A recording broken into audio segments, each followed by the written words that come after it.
You are listening to Crazy HOA Moments. The HOA tried to weaponize a property line. I am standing in my backyard in Fargo, North Dakota, watching a middle-aged woman in a red windbreaker and pink visor yank a property stake out of the ground while screaming that my fence is illegal. Her name is Stephanie Nelson, but everyone calls her Carol. She is the Special Assessment Coordinator for the Summit Ridge Commons Association, and right now she is holding a portable thermal printer in one hand and a survey stake in the other, telling me I have 72 hours to tear down a fence I just spent $4,000 building. I moved to Fargo 6 months ago for work. I am a restaurant supply rep and I drive a branded van all over the region delivering equipment and taking orders. The job is steady, the pay is decent, and Fargo seemed like a quiet place to settle down after a divorce. I bought a small ranch house in Summit Ridge Commons because the price was right and the neighborhood looked normal. The HOA paperwork mentioned fence guidelines, but I read them. I followed every rule. I hired a licensed contractor, pulled a city permit, and measured the setback 3 times before we dug the first post hole. The fence is pressure-treated pine, 6 feet tall, exactly 12 inches inside my property line. Everything is by the book. Except Carol does not care about the book. She cares about control. The first sign of trouble came 2 weeks ago when I got a group message in the neighborhood app about updated fence rules. I replied asking where the board vote happened, because the rules in my closing packet did not mention anything about pre-approval for standard privacy fences. Carol called that unauthorized community messaging and said I was stirring up dissent. 3 days later, I got a certified mail notice saying my fence application was never submitted. I called the management company. They confirmed I never needed to submit one under the current rules. I forwarded that email to Carol. She replied with a new notice saying the rules changed last month and I missed the window. That was a lie. The board meeting minutes showed no vote. But Carol does not argue. She just prints more notices and resets the deadlines. This morning, I woke up to find her in my backyard with a contractor I have never seen before, measuring my fence line with a tape measure and taking photos. I came outside and asked what she was doing. She said the fence violates the setback and she is documenting it for enforcement. I told her I have the city survey and the contractor drawings. She said she does not need proof, she has paperwork and vibes. That is when I pulled out my phone and started recording. Carol does not like being recorded, she likes being in charge. She pointed at the fence and said, "If you make me repeat myself, it gets more expensive." I asked her to show me the measurement. She refused. I asked her to show me the violation. She said I would get it in writing. Then she told the contractor to leave, printed a violation notice on her portable thermal printer, slapped it on my fence post, and walked off. That was an hour ago. Now I am standing here with a tape measure in my hand, a string line stretched along the property boundary, and a stack of her certified mail slips piling up on my kitchen counter. This is not about a fence. This is about power, and I am about to take it back. The problem is not just Carol. The problem is that Summit Ridge Commons is the kind of place where normal life becomes an enforcement opportunity. The HOA claims authority over anything near easements, and Carol has turned that into a personal fiefdom. She does not just enforce rules, she invents them. If you push back, she resets the cure deadline so you can never be done during the project. If you complain, she threatens sudden new charges. If you hire a contractor she does not like, she finds a way to sabotage the job. I did not know any of this when I bought the house. I just thought the HOA was strict. Now I know it is a shakedown operation, and Carol is the enforcer. The stakes are personal. I share custody of my daughter with my ex-wife, and my visitation weekends are sacred. The backyard gate is the only access path for my HVAC guy, my lawn service, and anyone else who needs to get equipment to the back of the house. If Carol forces me to tear down the fence, I lose that access. Worse, she keeps targeting my schedule and my guests. Last month, she sent a violation notice about a friend's car parked in my driveway during a custody weekend. She called it commercial vehicle storage because it had a small decal on the bumper. The week before that, she tried to fine me for trash cans being visible from the street. The cans were behind the fence. She claimed she could see them through the slats. It is harassment, and it is escalating. The city permit office confirmed my fence meets every code requirement. The setback is correct. The height is legal. The materials are approved. I have all of that in writing. But Carol does not care about the city. She cares about the HOA, and the HOA prefers one fence vendor. That vendor is the guy who was in my backyard this morning taking photos. His name is printed on the side of his truck, and I recognized it from the approved contractor list Carol sent me after I already hired my builder. My contractor told me Carol called him 2 days into the job and said the project was under review. He ignored her because he had the city permit. The next day, someone pulled up 3 of the corner stakes and tangled the string line. My contractor thought it was vandals. I thought it was Carol. Now I know it was. This morning I watched her yank a stake out of the ground with her own hand, and my doorbell camera caught the whole thing. That video is sitting on my phone right now, and Carol has no idea it exists. I am not showing it yet. I am holding it.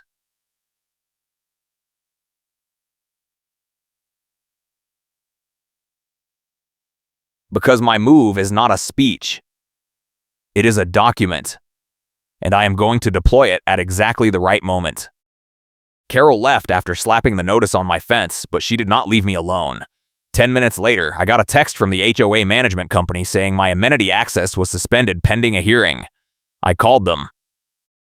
The receptionist said Carol flagged my account for non-compliance and the suspension was automatic. I asked what non-compliance.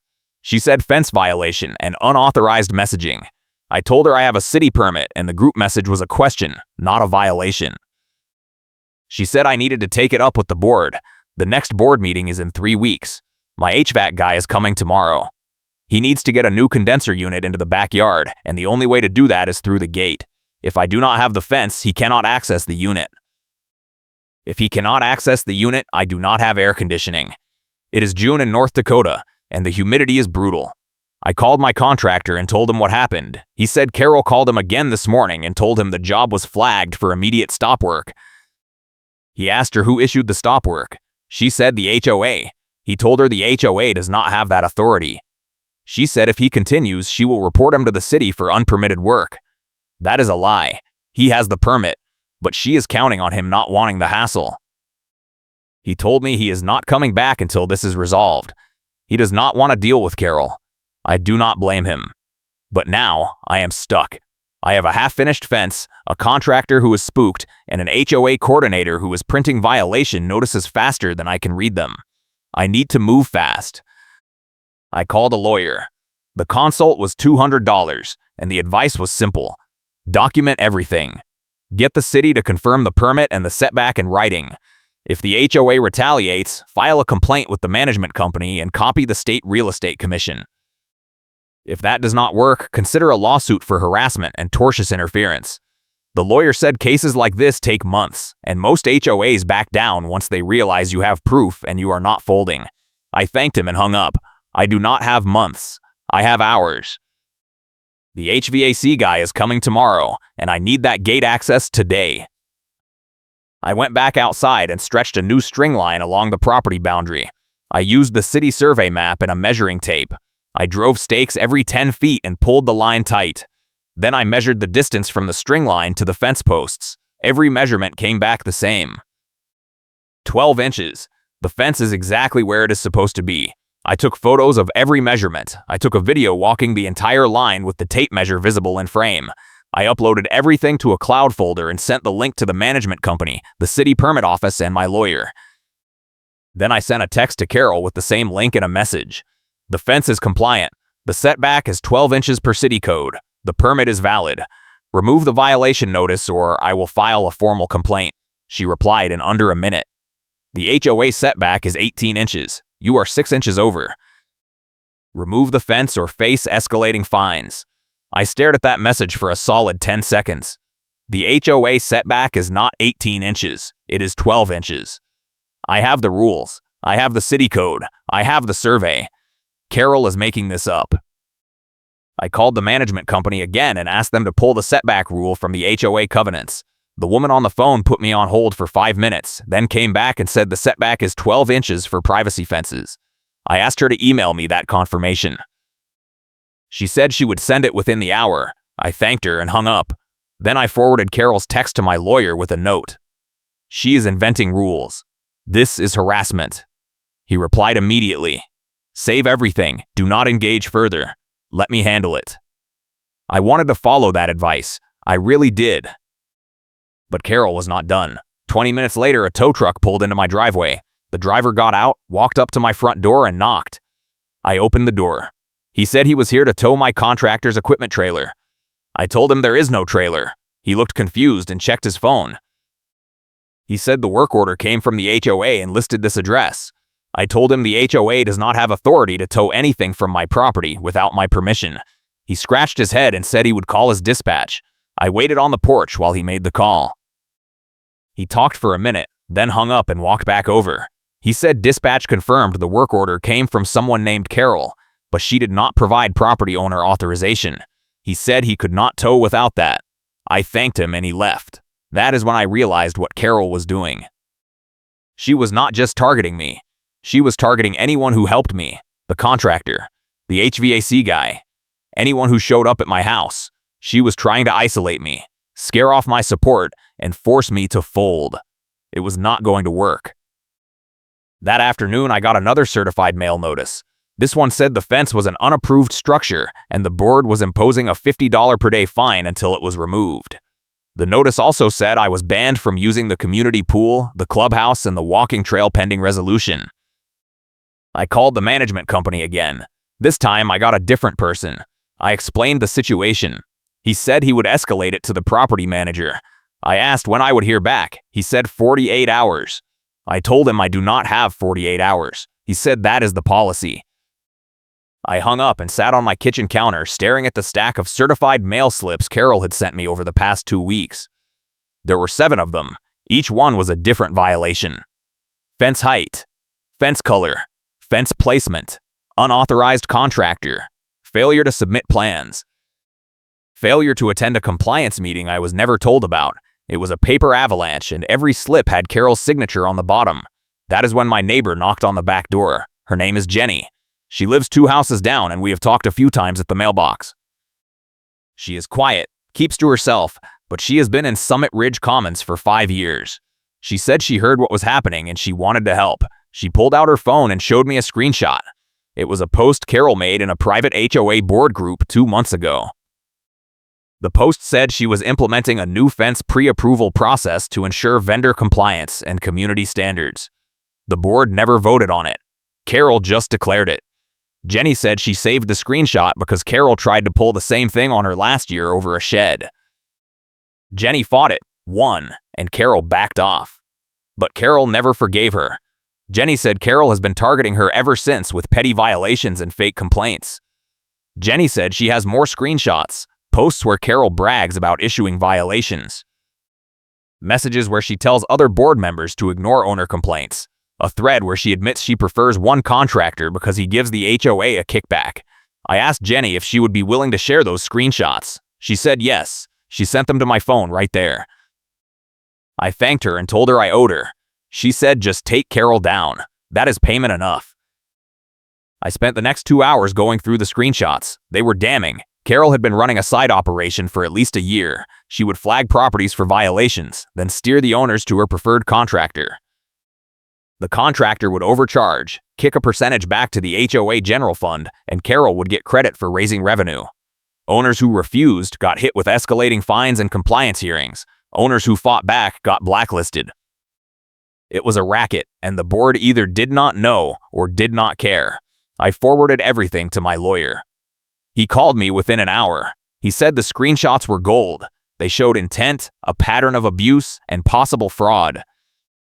He said he was going to draft a demand letter to the management company and the HOA board. The letter would outline the evidence, demand an immediate halt to all enforcement actions against me, and threaten a lawsuit if they did not comply. He said he would have it done by tomorrow morning. I thanked him and hung up. Then I did something I should have done weeks ago. I filed a public records request with the city.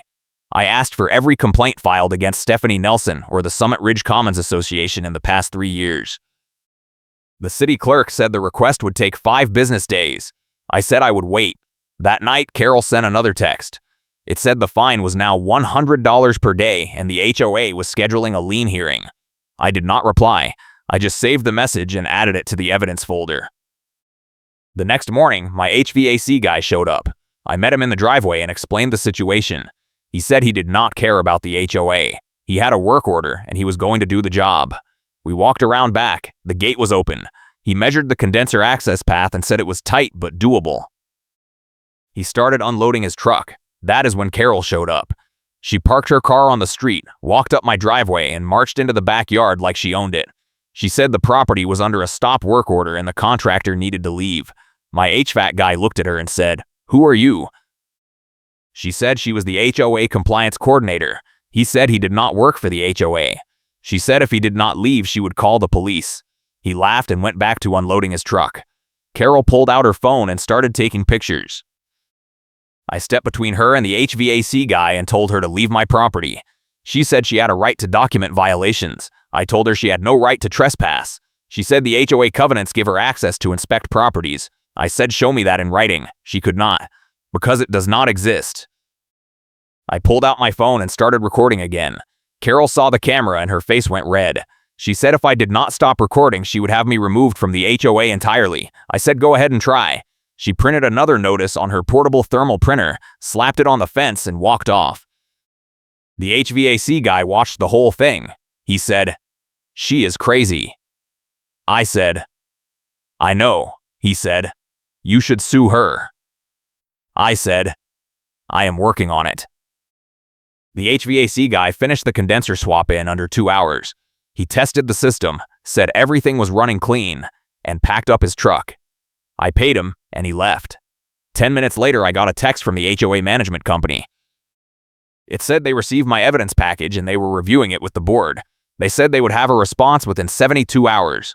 I replied and said that is not good enough. I need the violation notice removed today. They said they would escalate it. I did not hear back. That afternoon, my contractor called. He said Carol contacted him again and told him the city revoked the fence permit. I told him that is a lie. He said he figured, but he wanted to check. I told him to call the city permit office directly. He did. They confirmed the permit was valid and there were no issues. He said he would come back tomorrow and finish the job. I thanked him. Then I called the city myself and asked them to send me written confirmation that the permit was still active. They emailed it to me within an hour. I forwarded it to Carol, the management company, and my lawyer. No reply from Carol. The management company sent an automated acknowledgement. My lawyer said it was another piece of evidence showing Carol was lying. That night, I got a knock on the door. It was Jenny again. She said Carol just sent a mass email to the neighborhood saying I was in violation of multiple covenants and my property was under review for foreclosure. I asked Jenny to forward me the email. She did. I read it. It was pure fiction. Carol claimed I refused to cooperate, ignored multiple notices, and threatened HOA staff. None of that was true. I had cooperated. I had responded to every notice. The only person doing any threatening was Carol. I forwarded the email to my lawyer. He said it was defamation. He said we were building a case for a restraining order and possibly a civil suit. He said to keep documenting and do not engage. I tried. I really did. But Carol was not backing off. She was escalating. The next morning, I found a note taped to my front door. It was not from Carol. It was from another neighbor. It said Carol had been going door to door telling people I was a problem owner and encouraging them to file complaints against me. The note said most people ignored her, but a few had signed a petition she was circulating. The petition claimed I was lowering property values and disrupting the community. It was insane. I had lived here for 6 months. I kept my lawn mowed. I did not throw parties. I did not blast music. The only disruption was Carol. I took a photo of the note and added it to the evidence file. Then I went to work. I had deliveries to make and I needed the distraction. I spent the day driving around Fargo, dropping off equipment and taking orders. By the time I got home, it was almost dark. My contractor had finished the fence. It looked great, solid, level, exactly where it was supposed to be. I walked the line again with the tape measure just to be sure. 12 inches inside the property boundary. Perfect. I sent photos to my lawyer. He said it was excellent documentation. He said the demand letter was ready and he was sending it tomorrow. I thanked him. Then I went inside, cracked a beer, and sat on the couch. For the first time in 2 weeks, I let myself relax. It did not last. At 8 p.m., I got a call from an unknown number. I answered. It was a tow company dispatcher. She said they had a work order to remove a vehicle from my property. I said I did not authorize any tow. She said the work order came from the HOA. I asked who signed it. She said Stephanie Nelson. I told her Stephanie Nelson does not have authority to tow vehicles from my property. The dispatcher said she needed property owner authorization to proceed. I said you do not have it. She said she would cancel the order. I thanked her and hung up. Then I called my lawyer. It was after hours, but he picked up. I told him what happened. He said Carol was now attempting to interfere with my use of my own property. He said that crossed a line. He said he was going to add it to the demand letter and recommend I file a police report for harassment. I said I would do it first thing in the morning. He said good. Then he said something I did not expect. He said cases like this sometimes turn on one decisive moment. A meeting. A hearing. A confrontation where everything comes to a head. He said when that moment comes, I need to be ready. I need to have all my evidence organized, my witnesses lined up, and my trump card ready to deploy. I told him I was ready. He said we would see. The next morning, I went to the police station and filed a harassment report. I brought copies of the texts, the emails, the violation notices, and the tow dispatch calls. The officer took a statement and said he would forward it to a detective. He said HOA disputes were usually civil matters, but if Carol was trespassing or making false reports, that could be criminal. He said someone would follow up within a week. I thanked him and left. Then I went to the city permit office and asked them to put a note on my file confirming the fence was compliant and the HOA had no enforcement authority over city codes. The clerk said she could not do that officially, but she could add an internal note flagging that the property was under an HOA dispute. I said that was good enough. She did it while I waited. I thanked her and left. Then I drove to the HOA management company office. I did not have an appointment. I did not care. I walked in, asked for the property manager, and said I was not leaving until I spoke to him. The receptionist made a call. 5 minutes later, a man in his 40s came out. He introduced himself as Greg, the property manager for Summit Ridge Commons. I told him I needed the violation notice against my property removed immediately. He said he was reviewing the case. I said there is nothing to review. The fence is compliant. I have city confirmation. Carol is lying. He said he needed to hear both sides. I said you have heard both sides. You have my evidence. What evidence does Carol have? He paused. He said Carol provided photos and measurements. I said show me. He said he could not share that without board approval. I said that is not how evidence works. If she has proof, show me. If she does not, remove the notice. He said he would get back to me. I said when? He said end of the week. I said not good enough. I pulled out my phone and played him the video of Carol yanking the survey stake out of the ground. His face went pale. I said that is your compliance coordinator tampering with a legal survey. That is evidence of fraud. Now remove the notice or I am filing a lawsuit tomorrow. He said he would talk to the board. I said you do that. Then I walked out. If you are enjoying this wild ride, hit that like button and subscribe for more HOA nightmare stories. 2 days later, I got the public records response from the city. It was a thick packet, 30 pages of complaints, code enforcement actions, and inspection reports. Most of them involved Summit Ridge Commons. 7 of them named Stephanie Nelson directly. The complaints ranged from false building code reports to harassment of city inspectors. One complaint was from a contractor who said Carol threatened to have his business license revoked if he did not stop working in the neighborhood. Another was from a homeowner who said Carol filed a false police report claiming he was trespassing on HOA property. The City Code Enforcement Division had flagged Carol as a problem complainant and noted that her reports were often exaggerated or fabricated. I read through the packet twice. Then I scanned every page and uploaded it to the cloud folder. This was the trump card. This was the proof that Carol had been running this scam for years, and the city knew about it. I forwarded the packet to my lawyer. He called me within the hour. He said this was exactly what we needed. He said the public records response showed a clear pattern of abuse and gave us leverage to demand a settlement. He said he was going to revise the demand letter and include a threat to forward the records to the State Real Estate Commission and the local news. He said most HOAs will fold once they realize the evidence is going public. I said, what if they do not fold? He said, then we go to court and we win. I said, good. That night, Carol sent another text. It said the board scheduled a compliance hearing for next week and I was required to attend. The hearing would determine whether the fence stayed or came down. I replied and said I would be there. Then I called Jenny and asked if she would come as a witness. She said yes. I called my contractor and asked if he would come and testify that the fence was built to code. He said yes. I called my HVAC guy and asked if he would testify that Carol tried to interfere with his work. He said absolutely. I had my witnesses. I had my evidence. I had my trump card. Now I just needed the moment. The hearing was scheduled for Tuesday night at 7 p.m. in the clubhouse. I showed up at 6:45. The parking lot was half full. I recognized a few neighbors. Most of them ignored me. A couple nodded. Jenny was waiting by the door. She said Carol had been in the clubhouse since 6 setting up. I said good. Let her get comfortable. We walked in. The clubhouse was a large room with folding tables arranged in a horseshoe. The board sat at the head table. 5 people. Carol was at the far end with a stack of papers and her portable thermal printer. She saw me and smiled. It was not a friendly smile. It was the smile of someone who thought they had already won.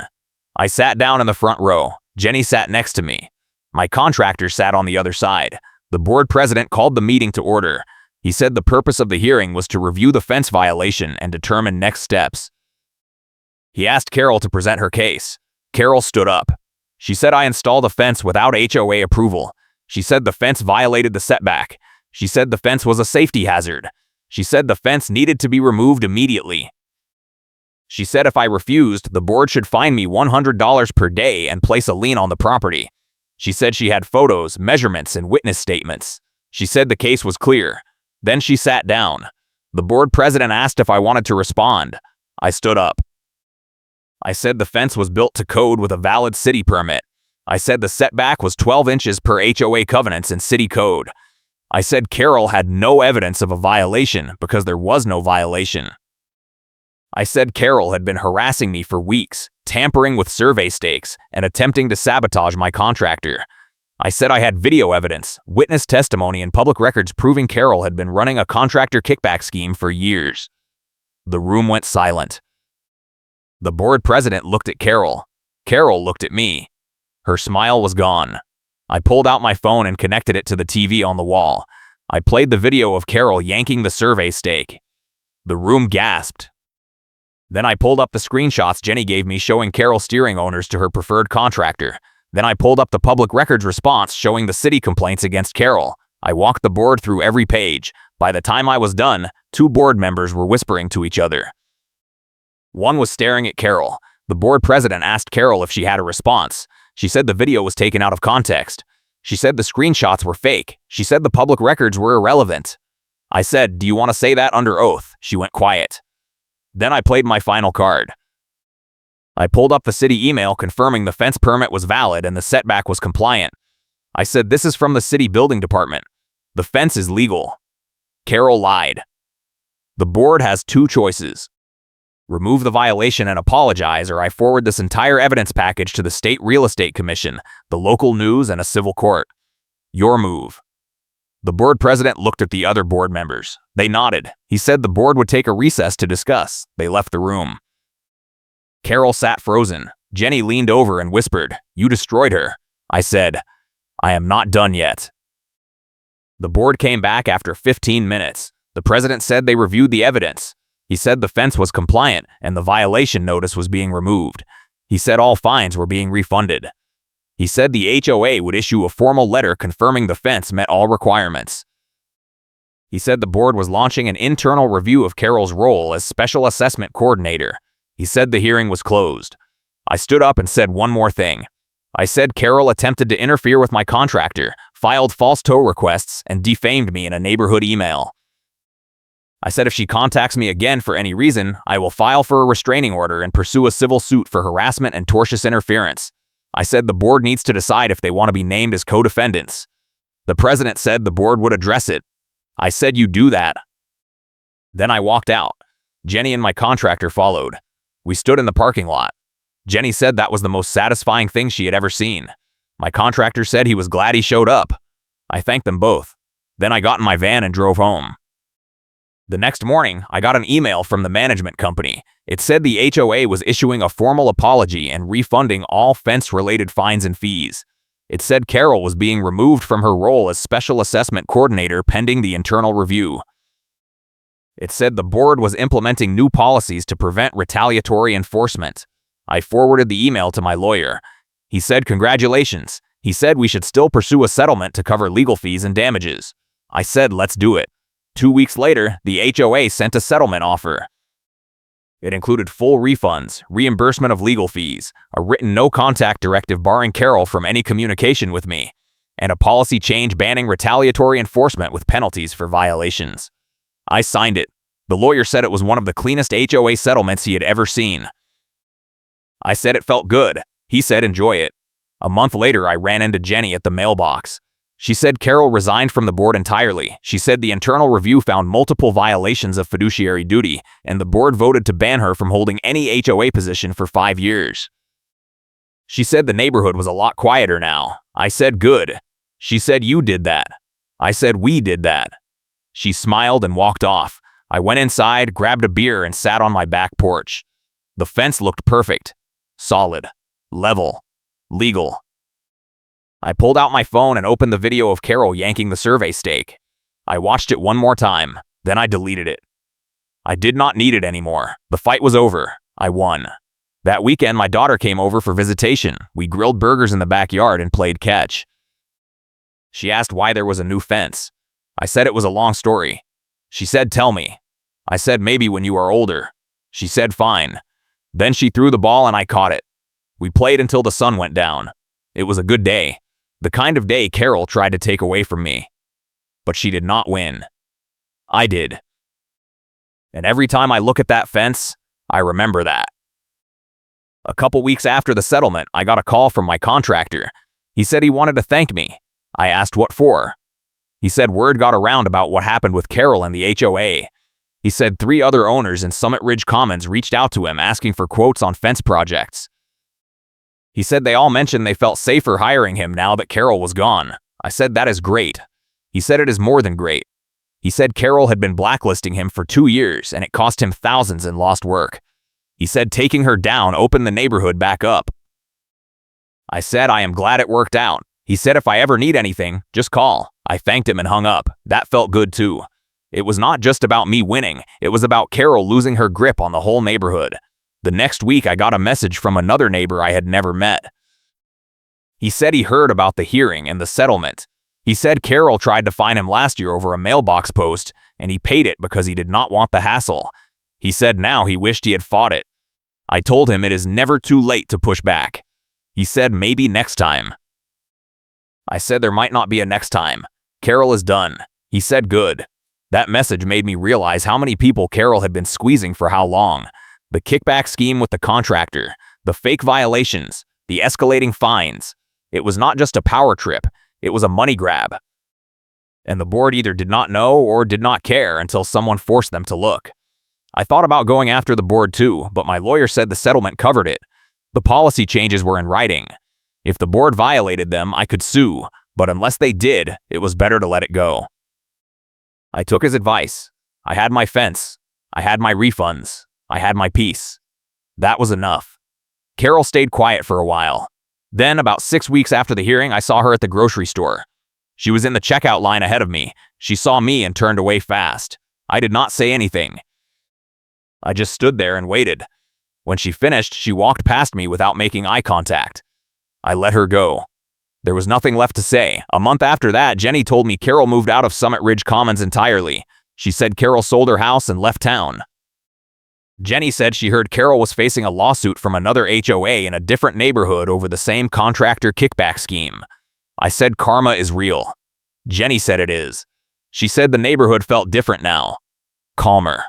Less tense. She said people were not afraid to ask questions or push back anymore. She said I started that. I said I just defended my fence. She said it was more than that. She said I showed people they could fight back and win. I did not know what to say to that, so I just thanked her. But she was right. It was more than a fence. It was about drawing a line and refusing to let someone cross it. Carol thought she could push me around because that is what she had been doing to everyone else. But I had the receipts. I had the proof. I had the patience to let her hang herself with her own words. And when the moment came, I deployed it all at once, and she had no defense. That is the lesson. Do not fight with emotion. Fight with evidence. Do not argue. Document. Do not threaten. Deliver. And when you have the trump card, do not show it until the moment it will do the most damage. Carol never saw it coming. By the time she realized I had the city records, the screenshots, and the video, it was too late. The board had already seen it. The room had already gasped. Her credibility was gone. That is how you win against someone like Carol. You let them think they are winning right up until the second you prove they are not. The fence still stands. Every time I walk past it, I think about the fight. Not because I am bitter. Because I am proud. I defended my property. I defended my rights. I defended my schedule and my custody time. And I did it the right way. No vandalism. No threats. Just paperwork, cameras, and the truth. Carol wanted to make me an example. Instead, I made her one. The HOA refunded the fence-related fines and fees. The board banned retaliatory enforcement. The management company added new policies requiring board votes for any major rule changes. And Carol is gone. That is the outcome. That is the payoff. But the real victory was not the money or the policy changes. It was the moment in that clubhouse when I connected my phone to the TV and played the video. The room went silent. Carol's face went pale. The board leaned forward. And I knew I had her. That moment, when the truth hit the screen and no one could deny it, that was the win. Everything after that was just cleanup. I learned a lot from that fight. I learned that HOAs run on intimidation. They count on you being too tired, too busy, or too scared to fight back. They count on you folding because it is easier than dealing with the hassle. But if you do not fold, if you dig in and document everything, they have nothing. Carol had nothing. She had fake measurements, fake rules, and fake authority. When I called her bluff, she crumbled. And the board had no choice but to side with the evidence. That is the blueprint. Document everything. Record everything. Save every email, every text, every notice. Get everything in writing. If they claim a rule exists, make them show you the rule. If they claim a violation exists, make them prove it. If they threaten you, make them follow through and then sue them when they do. Most HOAs will back down once they realize you are serious. And if they do not, you take them to court and you win. Because the law is on your side. Property rights are real. Due process is real. And harassment is illegal. Carol thought she was above all that. She thought the HOA gave her immunity. It did not. And when the truth came out, she lost everything. Her position, her credibility, her house. Her whole scam collapsed because one person refused to fold. That person was me. And I would do it again. The fence is still there. The gate still works. The HVAC condenser is still accessible. My daughter still comes over every other weekend, and we still grill burgers in the backyard. Life is normal again. Quiet. Peaceful. Exactly the way it should be. And every time I look at that fence, I remember the fight. Not because I want to relive it, but because I want to remember what it took to win. Patience. Evidence. Timing. And the willingness to stand up and say no. That is the story. That is the lesson. And that is why I will never let an HOA push me around again. A few months later, I got a call from a reporter at the local news station. She said she was doing a story on HOA abuse and she heard about my case. She asked if I would be willing to go on camera and talk about it. I said no. She asked why. I said because it is over. I won. Carol is gone. The HOA changed their policies. There is nothing left to fight. She said other people are still dealing with the same thing. She said my story could help them. I thought about that. I thought about the neighbor who paid the mailbox fine because he did not want the hassle. I thought about the contractor who lost 2 years of work because Carol blacklisted him. I thought about Jenny who saved screenshots for a year waiting for someone to use them. I said, okay, I will do it. The interview aired 2 weeks later. It was a 5-minute segment during the evening news. They showed the fence. They showed the violation notices. They played a short clip of the video where Carol pulls the survey stake. They interviewed my lawyer. He said HOA abuse is a growing problem and most owners do not know their rights. He said the key is documentation and persistence. The reporter asked me what I would say to someone facing a similar situation. I said, do not back down. Gather your evidence. Get everything in writing. And do not be afraid to fight back. The story got picked up by a regional news site and went semi-viral. I got messages from people all over the state saying they were dealing with the same thing. A few said they were inspired to push back. One guy said he used my story as a template and won his own HOA fight over a shed. That felt good. It felt like the fight mattered beyond just my fence. It felt like I helped change something, even if it was small, even if it was just one neighborhood in Fargo, North Dakota. It mattered. Carol never commented publicly. She never reached out. She just disappeared. I heard through Jenny that Carol was facing a lawsuit in her new neighborhood over unpaid HOA dues. I heard she was struggling to sell her house because word got around about the contractor kickback scheme. I heard she was bitter and angry and blaming everyone but herself. I did not feel bad for her. Not even a little. She chose to run that scam. She chose to harass homeowners. She chose to target me. And when she got caught, she chose to double down instead of admitting she was wrong. That is on her. Not me. Not the board. Not the city. Her. And now she is paying the price. That is how it should be. Actions have consequences. Carol learned that the hard way. The best moment came about a year after the settlement. I was at a neighborhood HOA annual meeting. The board was presenting the budget and reviewing the year. The new compliance coordinator, a retired teacher named Mark, gave a report on enforcement actions. He said the HOA had cut violation notices by 60% compared to the previous year. He said the new policies requiring board votes for rule changes had eliminated most disputes. He said owner satisfaction was up and legal costs were down. Then he said something I did not expect. He said the changes were implemented after a high-profile case involving a fence dispute and a compliance hearing. He said the case exposed flaws in the enforcement process and led to a full policy overhaul. He said the HOA was now a better, fairer organization because of it. He did not name me. But everyone in the room knew who he was talking about. A couple people turned and looked at me. Jenny smiled. I just nodded. It felt good, not because I wanted credit, but because it proved the fight was worth it.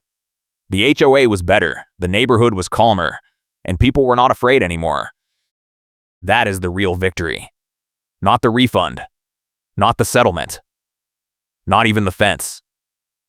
It is the fact that the system changed. And it changed because I refused to let Carol get away with her scam. That is the lesson I want people to take from this. You can fight back. You can win. It is not easy. It is not fast. But if you document everything, stay calm, and deploy your evidence at the right moment, you can beat an abusive HOA. I did it. Jenny did it. The contractor did it. You can do it too. Just remember, do not argue. Document. Do not threaten. Deliver. And when you have the trump card, hold it until the moment it will do the most damage. That is how you win. That is how I won. And that is how you can win too. The fence is still standing. The HOA is still quiet. Carol is still gone. Life is good. And every time I walk out to my backyard and see that fence, I remember the fight. Not because I miss it, but because I am proud of it. I stood up. I fought back. And I won. That is the story. That is the truth. And that is why I will never back down from an HOA again. There is one more thing I want to mention. About a year and a half after everything ended, I got a voicemail. It was from a tow vendor, not the one Carol tried to use, a different one.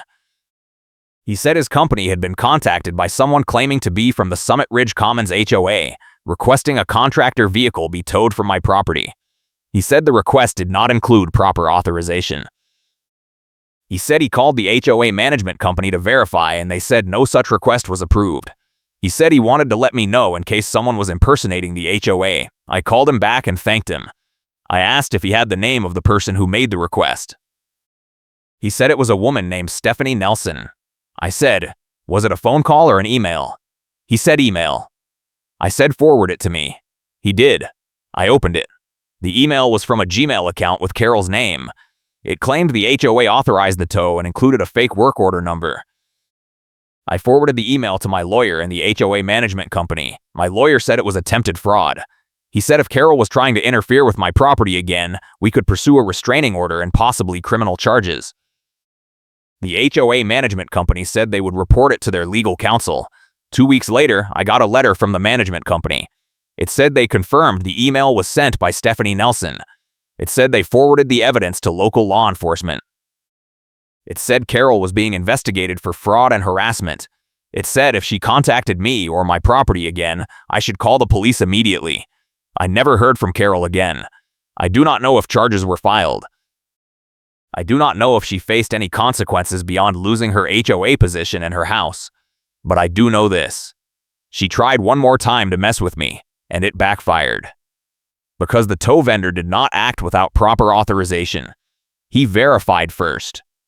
And when he could not verify, he called me. That is the moment that sums up the whole story. A tow vendor refusing to act without proper authorization. That is what stopped Carol. Not a lawyer, not a board meeting, not a settlement. A tow vendor doing his job correctly and following the rules. Carol spent years exploiting the fact that most people do not follow the rules. Contractors who tow without authorization, board members who approve fines without evidence, management companies who enforce violations without reviewing the covenants. She built her whole scam on people taking shortcuts. And the moment someone refused to take the shortcut, her scam fell apart. That is the lesson. Follow the rules, demand proof, verify everything, and do not let anyone push you into doing something just because they claim they have authority. Authority has to be proven. Carol never had it. And the moment I forced her to prove it, she lost. That is how you beat someone like Carol. You make them follow their own rules. You make them show their proof. You make them put it in writing. And when they cannot, you win. Every single time. The story does not end with Carol slinking away. It ends with me sitting on my back porch, beer in hand, looking at the fence I fought for. The sun is setting. The grill is cooling down. My daughter is inside watching TV. And for the first time in over a year, everything is quiet. No violation notices. No certified mail slips. No texts from Carol. No tow trucks in the driveway. Just peace. That is the real payoff. Not the money. Not the policy changes. Not even the satisfaction of watching Carol lose. It is the peace. The ability to live in my house without looking over my shoulder. The ability to enjoy my backyard without worrying about the next manufactured crisis. That is what Carol tried to take from me. And that is what I fought to keep. The fence is just wood and posts. But it represents something bigger. It represents the line I drew. The line I refused to let Carol cross. And every time I look at it, I am reminded that I stood up, I fought back, and I won. That is the story. That is my story. And if you are dealing with an HOA like Summit Ridge Commons, if you are facing someone like Carol, I hope this story helps. I hope it shows you that you can fight back. You can win. It takes time. It takes patience. It takes documentation and evidence and the willingness to stand in front of a board and call out the lies. But it can be done. I did it. And so can you. Thanks for watching, and I will catch you in the next one.